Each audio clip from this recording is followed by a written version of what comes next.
নমস্কার, আপনারা শুনছেন প্রেত কথা 2.0। আজকের গল্পটা একটু অন্যরকম। ভূতের গল্প তো আমরা অনেক শুনেছি, কিন্তু কখনো কি শুনেছেন দিনের আলোয় ঘটে যাওয়া এক ভয়াবহ অভিজ্ঞতার কথা? যখন সূর্যের আলোয় গা ছমছমে অন্ধকারে পরিণত হয়, যখন এক পরিত্যক্ত ডাকঘর আপনাকে ডাকে একটা চিঠির জন্য, যে চিঠির মধ্যে লেখা আছে আপনার মৃত্যুর তারিখ। এই গল্পটা সত্যি নাকি শুধু কল্পনা, আপনিই বিচার করবেন। শুনতে থাকুন আজকের গল্প, দুপুরবেলার ডাকঘর।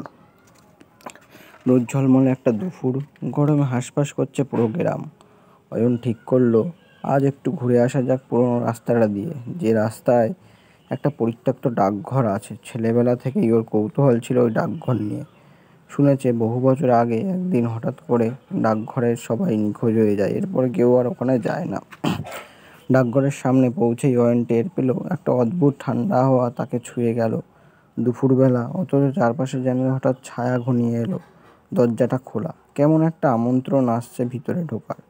ভিতরে ঢুকতেই অয়ন দেখে একজন পুরনো পোস্টম্যান বসে আছে, পরনে পুরনো ইউনিফর্ম, সামনে ছড়িয়ে আছে অসংখ্য চিঠি। পোস্টম্যান মুখ তোলে না, শুধু বলে, তুমি কি নিজের চিঠি নিতে এসেছো অয়ন? চমকে ওঠে অয়ন, আপনি আমার নাম জানলেন কিভাবে? কোনো উত্তর নেই, শুধু একটা চিঠি বাড়িয়ে দেয় বুড়ো পোস্টম্যান। উপরে অয়নের নাম লেখা। অয়ন কাপা হাতে চিঠিটা নেয়, খুলে দেখে ভিতরে লেখা, তুমি আজ দুপুরেই মরে যাবে, আমরা অপেক্ষা করছি। চোখের সামনে সব অন্ধকার হয়ে যায় অয়নের।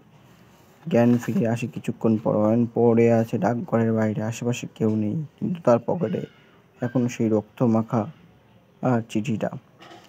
আপনি কি কোনোদিন এমন ডাকঘরের সামনে গিয়েছেন যেটা এখন বন্ধ? ভেবেছেন কখনো ভিতরে কেউ অপেক্ষা করছে না তো আপনার জন্য? যদি করেন তাহলে খেয়াল রাখবেন, চিঠি না থাকলেও মৃত্যুর বার্তা হয়তো ঠিকই পৌঁছাবে। এই ছিল দুপুরবেলার ডাকঘর।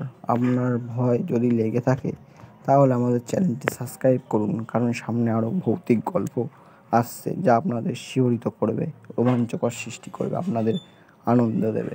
ধন্যবাদ, শুনতে থাকুন প্রেত কথা। আপনাদের যদি এই গল্পটি ভালো লেগে থাকে তাহলে অবশ্যই করে লাইক, কমেন্ট এবং সাবস্ক্রাইব করে দেবেন। যদি কেউ নতুন হয়ে থাকেন তাহলে অবশ্যই করে সাবস্ক্রাইব করে দেবেন আর বন্ধুদের সাথে শেয়ার করে দেবেন। ধন্যবাদ। গল্পটি ভালো লেগে থাকেন তাহলে অবশ্যই করে লাইক করে দেবেন এবং কমেন্ট করে দেবেন যে আপনারা গল্পটা কোথা থেকে শুনছেন। বন্ধুদের কাছে শেয়ার করে দেবেন, তারাও যাতে এই গল্পটি শুনতে পারে। আর আপনারা আমার চ্যানেল নতুন তারা সাবস্ক্রাইব করে নেবেন এরকম ভৌতিক ঘটনা আরও শোনার জন্য।